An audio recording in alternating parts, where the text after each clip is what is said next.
The Portland Trailblazers have shocked me in how they've been able to recoup this post-Damian Lillard team and able to really change the direction of this franchise by striking with some great trades and getting in some great value pieces to really fill out this roster. And I truly do believe that in the next couple of seasons, we're going to see this Portland Trailblazers team shock a lot of others when they take that big leap, that one key season. And I think they're going to have a very interesting offseason with a lot of questions remaining around some older contracts and some veterans, but also diving into the great outlook of some of their younger pieces as well. So we're going to dive in and explore the Portland Trailblazers in today's offseason recap. I forgot to do a video yesterday, so you know that means we will have a double upload for you guys today here, going over two teams, looking at their offseason recaps. First, we're starting off with the Blazers. So if you enjoy this video, if you're a Blazers fan, let me know your thoughts down below in the comment section if I did great with the Blazers, if I did wrong with the Blazers. If you do enjoy this type of series or do enjoy this content, make sure to go back and look on the channel as we have a plethora of other teams that we've already dived into and already explored. So without further ado, let's dive into it and discuss this Portland Trailblazers offseason. So like I mentioned, we're going to be discussing the Portland Trailblazers, who ultimately had a pretty good season overall, in my opinion. If you want to look at the standings, they finished 36 and 46, and personally, I thought they were going to be the worst team alongside the Utah Jazz in the Western Conference. So if you go from, not a 17 win or a 21 win team to a, 36 win team, almost 15 wins more than those teams, I really, really am proud of what the Blazers were able to do this offseason, and I really like that they have this young talent that they can really dive into and really explore with this offseason as well. They have made some big trades as well that have really landed them some of these key pieces, and a 36 and 46 season is definitely some positive outlook for a team that is not only a small market team, but hasn't had, that key cornerstone number one franchise player realistically on this roster yet. If we want to look at their offseason roster and projections and stuff like that, we can see projected salary at $177 million, so $10 million under the tax threshold, so they have to pass the tax threshold to get up to that, but 195 in the first apron, 207 for the second apron, sitting pretty comfortably both underneath those, so it has the flexibility to, if they want to trade a contract away or trade multiple contracts away to bring back on either some bad contracts or even some smaller deals, that is possible. But the Blazers also have the flexibility with some of these deals to, I guess, combine them to go and get a big time contract as well for the future, which I think really opens their flexibility once again, like I mentioned. Now they do have the 10th, they were projected to get the 10th overall pick. We all know that they landed with the 11th overall pick as they got jumped by multiple teams in the Mavericks and stuff like that. But landing the 11th overall pick, I still think is a pretty solid spot for the Blazers as well. You want to look at their trade that they made last offseason, bringing in Denby Avdija. He was a fantastic defensive wing for them that they got to add. You obviously look at the trade with Damian Lillard, where they got DeAndre Ayton back, they got Toumani Camara back, and a bunch of firsts and draft capital. And Toumani Camara made all defensive second team, and just his second year as a non-guaranteed contract, he is someone that's going to be brought back and be one of the best defenders on a value contract for the Blazers. So ultimately, I think that they've hit on some really good drafts, on some really good trades. The draft strategy has also worked pretty solid as well, with guys like Donovan Clingan looking pretty solid and Scoot Henderson having and Shane Sharp looking pretty solid if they can stay healthy. And I think this Blazers team could be pretty solid. So let's dive in. Let's explore their offseason, look at some guys that they could potentially trade this offseason, and then ultimately describing who I think they should draft as well.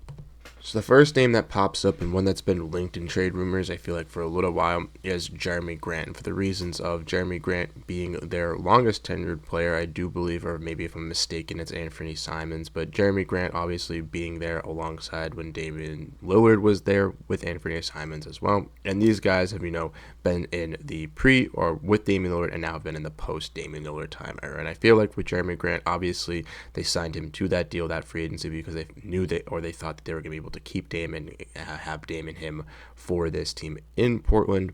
Obviously, Jeremy Grant was kind of screwed out of that. And then Jeremy Grant just kind of said, well, I want to stay in Portland because no one was going to trade for that $40 million contract that Jeremy Grant was getting. And that kind of makes sense. Now, for the Blazers now, a trade where you could potentially have some teams with some cap flexibility looking to move off this $40 million contract could be key, as Jeremy Grant has obviously gotten a little bit older and isn't really at that level of a $40 million contract, nor do the Blazers really need him, as they already have key wings, like I mentioned, in Deni Avdija, Toumani Camara. Shaedon Sharpe can play a little bit of the 2-3, and Chris Murray has been pretty solid as well as a scorer and shooter. And who knows what they do in the draft or free agency or anything like that. So I think a player in, Jeremy Grant could be used on the trade market, potentially with the number 11th overall pick that the Blazers has, as they might not see it, no need to get that, and might invest into, a shooter or two. I could see a trade with the Portland Trailblazers and the Brooklyn Nets getting down, where the Nets were able to send Cam Johnson and, another salary back for Portland for Jeremy Grant and that number 11 overall pick. It would ultimately get Brooklyn 2 picks in the draft lottery at 11 and 8, as they have the money to take on Jeremy Grant's contract and could use it as whatever. And for Portland, they would add a scorer in Cam Johnson, who could play that power forward position and, provide that scoring and shooting that they do need while also playing that defense. Also was on a cheaper deal than Jeremy Grant. It would provide some great value as well, saving some money or potentially even bringing in, another tradable contract that the Nets have that they want to get off their books. I think that's a win-win for both teams, and I would not argue for the Blazers to really make that move, specifically if they want to get a little bit better in this West. Another player that I could think could be traded from this Blazers team as well is Anthony Simons, as Anthony Simons is alongside Jeremy Grant, was on this team in the, Damian Lillard era, and now is on the post-Damian Lillard era. And Simons obviously hasn't looked as that number one star guy that they thought he was when they drafted him. When Dame went down with the injury a couple years ago before he was traded, they threw Simons in there to kind of be that spark plug to kind of create that offense. And he looked very solid while he was a little bit younger, but hasn't taken that leap as that offensive scorer to be, that number one, number two option on a championship team. And that's clearly been proven with the Portland Trailblazers now at this point. So I think looking like a guy in Anthony Simons to move off of him, specifically when you have, pretty solid guard rotation already in Scoot and Shaedon Sharpe playing pretty solid. You don't need Anthony Simons. You can look to move off of him to any team that needs shooting, one team specifically the Orlando Magic, and you could potentially get back some younger contracts and a guy in Jet Howard, who was a rookie who has some untapped potential. Also could look at a Cole Anthony as well from the Magic, and any other salary fillers that you can get or picks to once again help the Magic kind of take their reign a little bit more, but also getting some shooting back, but also staying the course, getting a little bit younger, and trying to figure out the investment plan for this Portland Trailblazers team in the next couple of years. And I think clearly Anthony Simons isn't going to take you over the top with this Blazers team, so try to move off of him at the best value that he has now, which is a pretty solid scoring piece as a role player, I think, on a pretty solid, good NBA team. And then lastly, these two guys we can discuss for his possible trade candidate, but I don't think they're going to be traded. It's looking at Robert Williams and DeAndre. And the funniest part is to get a picture of these guys actually to fit the screen here on Getty Images, you had to find it back in college. There's no picture of them on the Blazers because Robert Williams hasn't really been playing. DeAndre obviously has been out a little bit. I don't necessarily know if they move both of these guys. Like I mentioned, they have their pick last year, and Donovan Clingan's pretty good. Duop Reese on a non-guaranteed deal. He didn't play that much this year, so they might waive him, but I think he's a great player that they found some investment in the year previous that they would like to bring back on a cheap contract. So ultimately, Robert Williams, who's been injured for most of his career in the NBA, and unfortunately that wise, and has kind of remained that for the Blazers here. And ultimately, DeAndre, and a guy who was drafted number one and hasn't really panned out to be that number one guy, and I don't think is going to be for the Blazers here, as his offensive game hasn't really developed that much as that dominant scorer.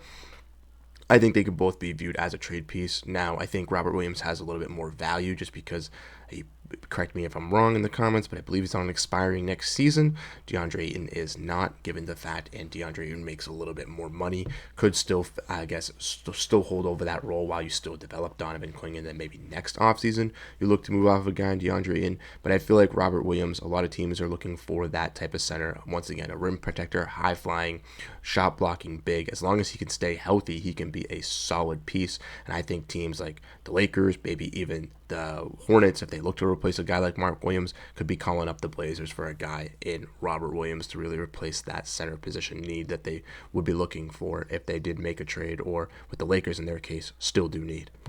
But overall, like I mentioned, I think the most likely player to get traded is Jeremy Grant. I feel like these centers are kind of last. Maybe a Robert Williams deal slides, and Anthony Simons I'm truly 50-50 on, as I think the Blazers could still, sell to the fans and to themselves that they still need to keep him to kind of push this through. But I think if you're the Blazers, looking to move off those guys is probably the best. Really invested into this young, dynamic core of, Scoot Henderson, Shaedon Sharpe, Toumani Camara, Denny Avdija, and then if you add a Cam Johnson, if you add a Jet Howard and Cole Anthony, and you keep Chris Murray, you bring back Matisse Thybulle, a Donovan Clingan, a Duop Reith, say you have these centers, you have a pretty solid team in a Western Conference that, yes, is stacked, but a team that has outlook, has potential, has, some sort of destination they can really get to. And all depending on if you have this pick or if you don't have this pick, you can add another young talent or another young piece that could really help this squad out. And when looking at this Blazers team, that's going to be the next part we talk about, is talking about the draft. I think there's 3 guys that I would be interested in for them to take. The first one is Carter Bryant. Carter Bryant is a fantastic wing for this Blazers team. Now, once again, they have guys in Avdija and Camara, so why would they want to take a guy in Carter Bryant? Well, one, you could never have too many 3-and-D wings in the NBA. I think he also provides himself as a better scorer than both of those players have at the college level, and I think he can be a better scorer than both Toumani Camara and Denny Avdija at that 3 position. But not also just that, but if a guy like Toumani Camara or Denny Avdija does get price gouged or does, play so solid that another team has interest in them and you can't bring them back, having a reserve in Carter Bryant who can play that role is another key piece to have for the Blazers. And I think, once again, really hitting on this 3-and-D wing talent is going to be a key for this development and squad, as we've already seen it with their 2 young guys, and Camara and Avdija, and I'd love to see Bryant get in that mix as well. Now, this is where I think the Blazers do need help, specifically if they look to lose shooting, and another player that really would help out that mold is McNeely, and he can play that wing/guard 2-3 that they could desperately use. I could also see the Blazers maybe being interested, in a Grayson Allen trade, potentially interested in a Duncan Robinson if he was available out there on the open market. But if you can get a guy like McNeely who can ultimately be a Grayson Allen or a Duncan Robinson, but on a rookie scale contract at pick 11, I think that is the big time move to make. It addresses some shooting concerns, specifically if you do get rid of a guy and Anthony Simons and do bring back Cole Anthony and a Jet Howard per se. You have now 3 solid shooters on the wing there to kind of help out with guys like Scoot Henderson, who's obviously a pass first playmaking point guard, Shaedon Sharpe, who's a driving slasher and finisher at the rim, and a guy in Avdija and Camara who aren't the best 3-point shooters. I think McNeely is one of the perfect glove fits for this team. Now, I don't necessarily know if he's going to be a top pick at 11 because he kind of fluctuates in draft mocks. Most people having him around the mid-first round, so it might be a little bit of an early pull for McNeely, but I think this is one of the better fits for the Blazers in the draft at pick 11. And then lastly, I'm just going to go with Derrick Queen. I know that they drafted a center in Clingan last season, but if they want to move off of these bigs, right, and if they move off of both of them in Ayton and or Robert Williams, or, another one in, Duop Reith, then I think a guy in Derrick Queen makes sense, having 2 rookie bigs, especially with Clingan not really proving himself to be that dominant number 1 starter to really take that job from a DeAndre in or a Robert Williams yet. I feel like if you want to have the best potential of growing a top tier big for Scoot Henderson, taking another one in Queen if he is available could be that piece to once again maybe jump Clingan, or to have that 2 big man tandem. As we've seen, big men have been taking more control back in the NBA. And then when we look at free agents for the Blazers, they have some guys here. Ryan Rupert, Matisse Thybulle, team and player option. Expect both of them to be back. Delano Banton, he was brought there 2 seasons ago in a trade. He might be brought back as a point guard, but ultimately I don't think so. And I think the Blazers are going to be interested in one guy, and it's already been mentioned that they've been interested in him, and I think a lot of teams across the league are going to be, but it's Chris Paul. And they are interested in him as they think he could be a great mentor for Scoot Henderson. And I definitely do not disagree with that. I think Scoot obviously has some issues kind of scoring the ball and keeping with that scoring consistency. I feel like a guy like Chris Paul, who was traditionally a pass first point guard, and once again, a guy who is a smaller guard and had to find his way to get up to be a solid scorer in the league.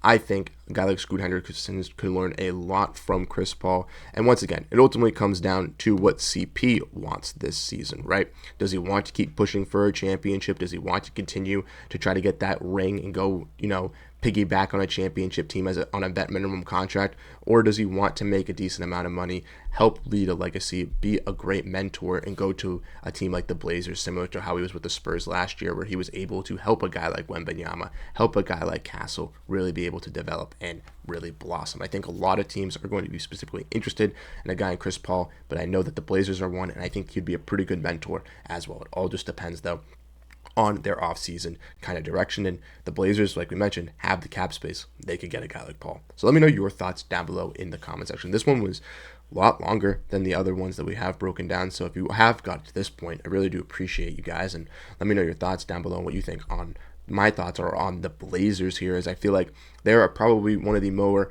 interesting. I know I say this a lot, but in my opinion, this offseason, they have a key direction, right, to kind of stay young, but also could add talent around this youngness and still be afloat. And I think a lot of people post Damian Lillard did not see this for the Blazers. They've really struck in, gotten some good trades, and I think even if they are able to make some of these moves into trades or even in the draft and able to add some of this talent, we can see the Blazers continue to creepily rise maybe into that play-in aspect next season, and then after that, we could potentially see them, if they can get that number one guy there, or trade a bunch of contracts to get that number one guy if they don't have it already on their roster or in the draft.